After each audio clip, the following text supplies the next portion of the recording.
Hello বন্ধুরা, কেমন আছো সবাই? আশা করছি সবাই খুব ভালো আছো। আজকে তোমাদের জন্য আমি নিয়ে এসেছি তোমাদের ক্লাস 11 সেমিস্টার 1 এর বেস্ট, আমার মতে সব থেকে ভালো যে কবিতাটা, সে বেস্ট পোয়েম তোমাদের যেটা আছে, ডব্লিউ.বি. ইয়েটস এর সেকেন্ড কামিং। কবিতাটা আমরা প্রত্যেকটা লাইন বোঝার চেষ্টা করব এবং লিটারাল মিনিং এবং সিম্বলিক মিনিং, কারণ এর প্রত্যেকটা লাইনই তোমরা কিন্তু সিম্বলিক অ্যাসোসিয়েশন পাবে। সুতরাং কবিতাটা খুব ভালো করে বুঝতে হবে। নট অনলি দ্যাট, কবিতায় যে সমস্ত ইম্পর্টেন্ট ফ্রেজ আছে সেগুলো আমরা বোঝার চেষ্টা করব। তবে কবিতা ডিটেলড অ্যানালিসিসে যাওয়ার আগে তোমাদের কিছুটা ব্যাকগ্রাউন্ড জেনে রাখতে হবে এবং কবিতার টাইটেল কেন দ্য সেকেন্ড কামিং সেটাও আমরা প্রথমে জানবো। দেখো, কবিতার প্রথমে ব্যাকগ্রাউন্ডটা তোমাদের জানতে হবে। ইয়েটস, ডব্লিউ.বি. ইয়েটস সেকেন্ড কামিং লিখছেন 1919 সালে। অর্থাৎ আমরা জানি যে ফার্স্ট ওয়ার্ল্ড ওয়ার 1940, 1914 সালে আমরা জানি যে প্রথম বিশ্বযুদ্ধ হয়েছে। এবার প্রথম বিশ্বযুদ্ধের ফলে কি কি সমস্যা তৈরি হয়েছিল, অর্থনৈতিক এবং সামাজিক এবং নৈতিক, সেটাও আমরা জানি। এবং আমরা এটাও জানি যে ইস্টার রাইজিং, যেটা আয়ারল্যান্ডের মুক্তিযুদ্ধ, সেটাও হয়েছিল 1917। সুতরাং ডব্লিউ.বি. ইয়েটস সেকেন্ড কামিং লিখছেন 1919। সুতরাং generally W B. Yeats was pretty much influenced by these phenomena: Ireland's liberation war, Easter uprising, as well as First World War. তো এখানে দি সেকেন্ড কামিং কবিতাটার মধ্যে তোমরা দেখবে যে কবিতাটা এতটাই প্রাসঙ্গিক যে যে কোনো সময় যে সমাজে যখন নৈরাজ্য এবং অরাজকতা নেমে আসে, তার ফলে কি কি সমস্যা তৈরি হয় এবং মানুষের যখন নৈতিক অবক্ষয় হয়, রাজনৈতিক অবক্ষয় হয় এবং সামাজিক অবক্ষয় হয়, কি রকম পরিস্থিতি তৈরি হয়, সেই সিচুয়েশনটা বোঝানোর জন্য কিন্তু আমরা বারে বারে এই কবিতাতে ফিরে আসি ডব্লিউ.বি. ইয়েটস এর এই ক্যানোনিক্যাল টেক্সটে। তো প্রথমেই আমি আসি যে কেন ডব্লিউ.বি. ইয়েটস এই কবিতাটা সেকেন্ড কামিং কেন নামকরণ করেছে। দেখো, দ্য সেকেন্ড কামিং, এটা যদি বাংলা বলি তাহলে সেকেন্ড কামিং হচ্ছে দ্বিতীয় আবির্ভাব, অর্থাৎ দ্বিতীয় প্রত্যাবর্তন। এবার খ্রিস্টিয়ানিটিতে আমরা জানি ফার্স্ট কামিং অর্থাৎ প্রথম প্রত্যাবর্তন, সেটা হচ্ছে যীশু খ্রিস্টের আবির্ভাবকে বলা হয়। অর্থাৎ এটা ধরে নেওয়া হয় যে যিশুর আবির্ভাবের সঙ্গে সঙ্গে যে নৈরাজ্য অর্থাৎ অ্যানার্কি, যে সমস্যা এবং চারিদিকে যে নৈতিক অবক্ষয় শুরু হয়েছিল, যীশু খ্রিস্টের আবির্ভাবের সঙ্গে সঙ্গে সেই সমস্যার সমাধান হয়েছিল। Because the arrival of Jesus Christ is considered to be the starting of a new era marked by peace, order, discipline and also prosperity. কিন্তু এখানে আমরা দেখব দি সেকেন্ড কামিং অর্থাৎ দ্বিতীয় প্রত্যাবর্তন কিন্তু আইরনিক্যাল, এই সেন্সে যে আমরা হয়তো পাঠকরা এক্সপেক্ট করব যে হয়তো some revelation means some positive revelation would take place, যীশু খ্রিস্ট আবার আবির্ভাব হবেন বা যীশু খ্রিস্টের আবার পুনরায় এই পৃথিবীতে আসবেন এবং নৈরাজ্য থেকে আমাদের মুক্তি দেবেন। কিন্তু তার ঠিক অপোজিট আমরা দেখতে পাই যে একটা বিস্ট লাইক ক্রিচার, যেটা তোমরা শেষের দিকে দেখবে, তার আবির্ভাব ঘটছে এবং দ্যাট ইন্ডিকেটস সামথিং অমিনাস, খুব আসন্ন যে বিপদকে সেটা ইন্ডিকেট করছে। একটা আমরা বলতে পারি যে একটা মহাপ্রলয়ের ইঙ্গিত কিন্তু করছে। সুতরাং সেই সেন্সে দি সেকেন্ড কামিং কিন্তু একটা আয়রনিক টাইটেল, অর্থাৎ ব্যঙ্গাত্মক। চলো এবার আমরা চলে যাচ্ছি detailed analysis of the text. দেখো, টেক্সটটা শুরু হচ্ছে এইভাবে: turning and turning in the widening gyre. দেখো আমি আগেই বলেছি যে ইয়েটস এর কবিতা পড়তে গেলে তোমাকে ইয়েটস এর ফিলোসফি ভালো করে জানতে হবে। দেখো এই জায়ার, জায়ার হচ্ছে গোলক, অর্থাৎ এই গোলক এর কনসেপ্টটা কি না, ইয়েটস এর হিস্টোরিক্যাল কনসেপ্ট অনুযায়ী তোমরা দেখবে যে জায়ার ইজ আ সিম্বল। একটা জায়ার যখন পুরো কমপ্লিট হয়ে যায় তখন কিন্তু একটা যুগের পরিসমাপ্তি ঘটে।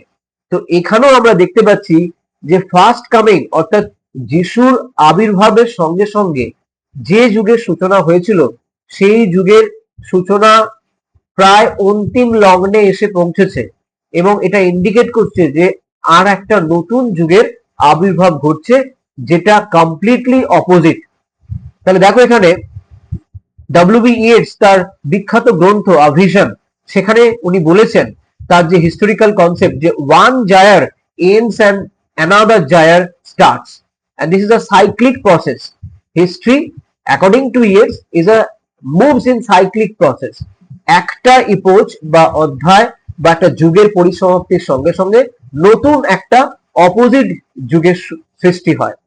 তো এখানে দেখো জায়ার, ইয়েটস বিলিভ দ্যাট, ইয়েটস বিশ্বাস করেন that history moves in 2000 year spiral circle, অর্থাৎ একটা জায়ারের যে মেয়াদ সেটা 2000 বছর, এবং সেই ক্ষেত্রে আমরা বলতে পারি যে সেকেন্ড কামিং, এই second coming first coming draws end, অর্থাৎ যিশুর আবির্ভাবের সঙ্গে সঙ্গে যে যুগের সূচনা হয়েছিল সেটা আস্তে আস্তে পরিসমাপ্তির দিকে এগিয়ে এসেছে।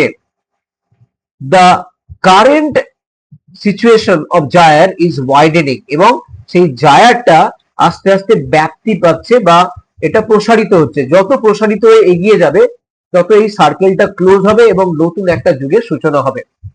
লুজনিং এনার্জি, জায়ার লুজনিং এনার্জি, আস্তে আস্তে জায়ারটা শক্তি হারিয়ে ফেলছে, and disintegrating, paving the way for the new era. Okay, সুতরাং এই জায়ারের যে দেখো এই ভর্টেক্স বলা হয় এটাকে, এটা ঘুরপাত খেতে খেতে খেতে খেতে এটা লুজ এন্ড আপ হয়ে যায়, এবং যখনই এটা লুজ এন্ড আপ হয়ে যাবে তখনই কিন্তু একটা যুগের পরিসমাপ্তি ঘটবে, অর্থাৎ 2000 বছরের যে যুগ সেটার অবসান ঘটবে।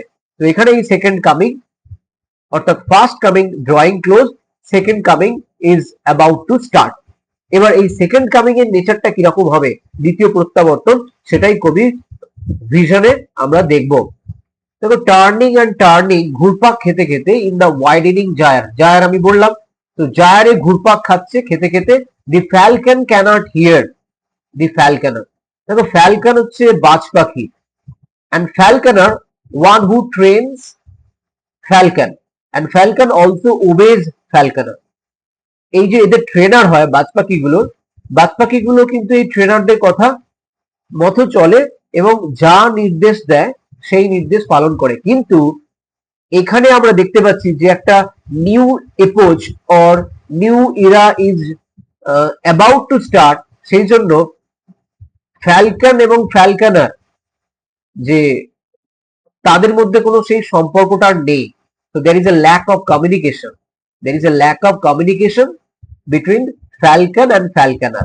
এবার এইখানে যদি সিম্বলিক মিনিং দেখো, falcon may represent human being, society, and falconer may represent the authority or authoritative power।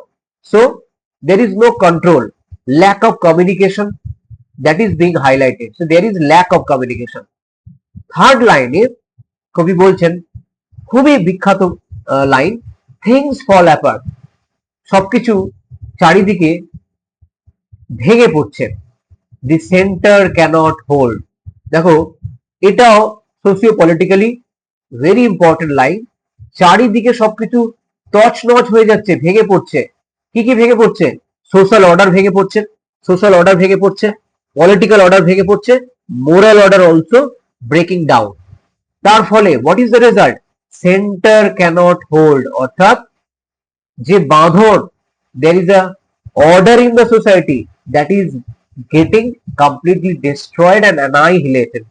তাহলে সেন্টার ক্যানট হোল্ড, আর কেন্দ্র ধরে রাখতে পারছে না, কেন্দ্র ধরে রাখতে পারছে না। তার যে সমস্ত ইউনিট গুলো সুষ্ঠুভাবে মেনটেন করলে সেই সেই যে সম্পর্কটা ঠিক থাকে সেটা আর থাকছে না। তার ফলে আমরা কি দেখতে পাচ্ছি? মেয়ার অ্যানার্কি ইজ লুজ, চারিদিকে নৈরাজ্য, অরাজকতা। মেয়ার অ্যানার্কি ইজ লুজড আপন the world. So everywhere we find the anarchy, disorder, chaos. Why? Because center cannot hold. কেন্দ্রীয় ক্ষমতা আর তার ইউনিট গুলোকে ধরে রাখতে পারছে না, তার সাবসিডিয়ারি ইউনিট গুলোকে ধরে রাখতে পারছে না। এর ফলে চারিদিকে নৈরাজ্য এবং অরাজকতা সৃষ্টি হচ্ছে।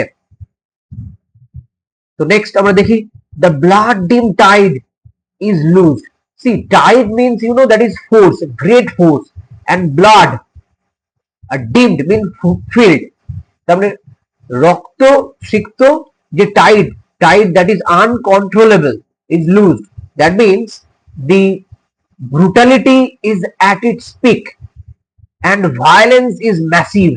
There is no control. It is just like a tide, tremendous flow, and is loosed everywhere. Violence is spreading like anything, and everywhere the ceremony of innocence is drawn. Innocence বলে আর কিছু নেই, চারিদিকে ভায়োলেন্স, চারিদিকে নৈরাজ্য, অরাজকতা, বিশৃঙ্খলা, সেখানে ইনোসেন্সের কোনো ভ্যালু নেই। এর ফলে কবি কি বলছেন? Very important line, the best lack all conviction. আমাদের মধ্যে যারা শুভ বুদ্ধি সম্পন্ন মানুষ, যারা জ্ঞানী, যারা যারা সেই অর্থে ভালো মানুষ, তাদের মধ্যে দৃঢ় প্রত্যয়ের অভাব, all conviction, they are lacking confidence. On the contrary, what we are saying, while the worst are full of passionate intensity, আর বাজে মানুষ, বদ মানুষ, খারাপ লোক, তাদের মধ্যে অসীম উৎসাহ, অসীম উদ্দীপনা। তার মানে চারিদিকে যে অ্যানার্কি সৃষ্টি হয়েছে, এই যে থিংস ফল অ্যাপার্ট এবং সেন্টার ক্যানট হোল্ড, এর ফলে চারিদিকে সবকিছু যেন তালগোল পাকিয়ে গেছে, যেটা হওয়ার কথা নয় সেটাই হচ্ছে। What is not to be done is happening. তার ফলে best lack all conviction while the worst are full of passionate intensity. দেখি আমরা এগিয়ে যাই। এবার কবি বলছেন, surely some revelation at hand. মনে হচ্ছে কোনো কিছুর যেন আগমন হতে চলেছে। surely the second coming is at hand. এবং এই সময়ে কবি মনে হচ্ছে যে হ্যাঁ, দ্বিতীয় প্রত্যাবর্তন মনে হচ্ছে এক্ষুনি শুরু হবে। Second coming, the second coming, hardly are those word out, এই শব্দগুলো বলা না মাত্রই, when a vast image out of spirituous mundi, দেখো spirituous mundi is a Latin term, একটা ল্যাটিন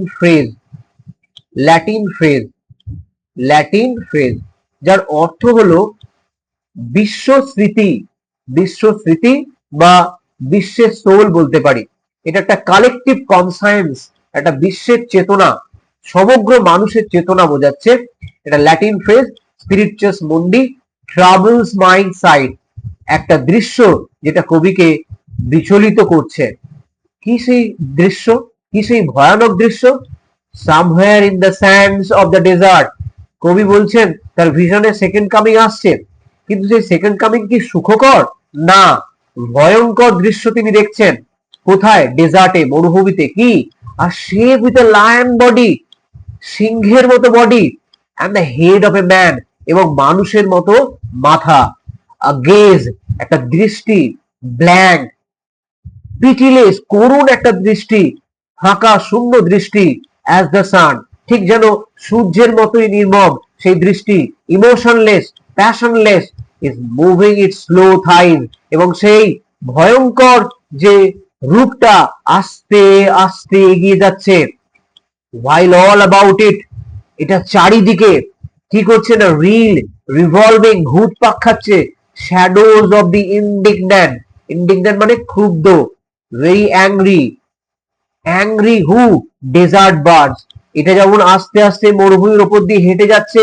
এই ভয়ঙ্কর যে রূপটা, যেখানে আমরা দেখতে পাচ্ছি কি না, স্পিরিচুয়াস মুন্ডি থেকে সৃষ্টি হওয়া লায়ন্স বডি এবং the head of a man, অর্থাৎ সিংহের মতো শরীর এবং মানুষের মুখ নিয়ে এই যে ভয়ঙ্কর একটা প্রলয়ঙ্কর যে রূপ তৈরি হচ্ছে, সেটা আস্তে আস্তে এগিয়ে যাচ্ছে মরুভূমির ওপর দিয়ে, এবং তার ফলে nature has started to respond in a very bad way. Why? Because the desert birds, they are also frightened, and in a frightening way they are circling around that figure, that frightening figure. সেই ভয়ঙ্কর রূপটির চারিদিকে ঘুরপাক খাচ্ছে পাখিরা ভয়ে আতঙ্কে। দেখি আমরা next স্ট্যান্জা। The darkness drops again. চারিদিকে ভয়ঙ্কর রূপে ঘন অন্ধকার চারিদিকে ছেয়ে গেছে। দেখে মনে হচ্ছে something ominous is yet to happen, is about to happen. But now I know that 20 centuries of stony sleep. এখানে কবি বলছেন, আমি জানি, আমি দৃঢ় প্রতিজ্ঞ যে 20 centuries of stony sleep, অর্থাৎ আমি আগেই বলেছি যে a vision, W.B. Yeats এর a vision যে গ্রন্থ আছে, সেখানে কবি বলছেন যে একটা জায়ার, যে এই জায়ার যখন কমপ্লিট হয়, এর রাউন্ড সার্কেল পুরো কমপ্লিট হয়ে যায়, তখন 2000 বছর অতিক্রান্ত হয়। এবার যীশু খ্রিস্টের জন্মের পর থেকে যে 2000 বছর যে শান্তি, একটা পিস ছিল, একটা অর্ডার ছিল, সেই অর্ডারটা ব্রেক হতে চলেছে, এবং তারই ইন্ডিকেশন হচ্ছে এই যে স্টোনি স্লিপ, যে একটা যে সেই স্টোনি স্লিপটা ভেক্সড হচ্ছে, ডিস্টার্বড হচ্ছে, যে একটা স্টোনি, একটা হার্ড স্লিপ যে ঘুমিয়েছিল পৃথিবী, সেই শান্তির ঘুম বিঘ্নিত হচ্ছে কার দ্বারা? একটা নাইট মেয়ার, একটা দুঃস্বপ্ন। সেই দুঃস্বপ্নটা কি? দুঃস্বপ্নটা হচ্ছে a beast like creature is moving towards Bethlehem. যিশুর জন্মস্থানের দিকে এগিয়ে যাচ্ছে একটা বিস্ট লাইক ক্রিচার। তাহলে nightmare by a rocking cradle. Now rocking cradle means here, cradle মানে দোলনা, অর্থাৎ সেই ঘুমন্ত যে যুগ ছিল, শান্তির যুগ ছিল, সেটার ঘুম বিঘ্নিত হতে চলেছে নাইট মেয়ারের মাধ্যমে। And what rough beast, it's our calm round at last.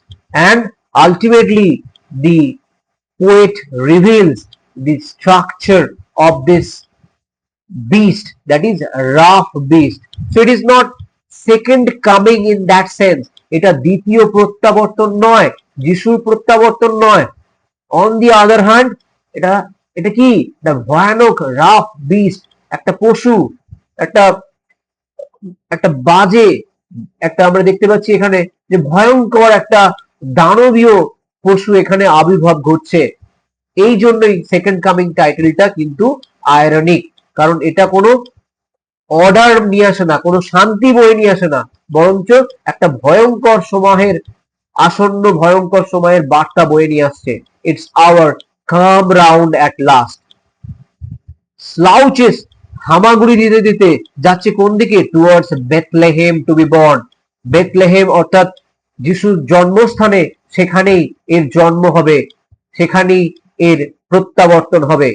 তার ফলে আমরা বুঝতে পারছি যে একটা অ্যাপোকালিপটিক ভিশন, একটা মহাপ্রলয়, একটা মহা ভয়ঙ্কর যে একটা পরিস্থিতি তৈরি হতে চলেছে, তার সিম্বলিক রিপ্রেজেন্টেশন হচ্ছে এই রাফ বিস্ট।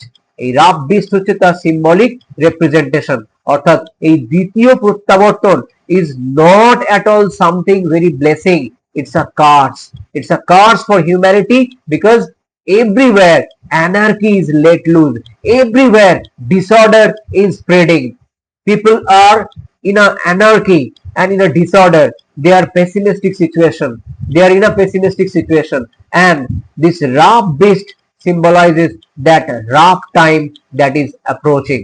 যে খারাপ সময়, যে প্রলয়ঙ্কর সময় আসছে, যে মহাপ্রলয় আসন্ন, তারই ইঙ্গিত দিচ্ছে এই রাফ বিস্ট।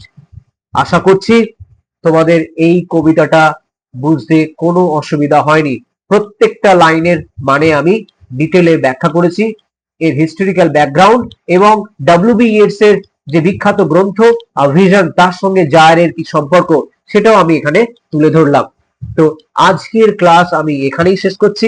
আশা করছি তোমাদের একটু হলেও আমি তোমাদের এই ডাব্লিউবি ইয়েটস এর দি সেকেন্ড কামিং কবিতাটা বুঝতে সাহায্য করলাম। তো এখানে আজকের ক্লাস শেষ করছি, দেখা হবে পরবর্তী ক্লাসে। টাটা।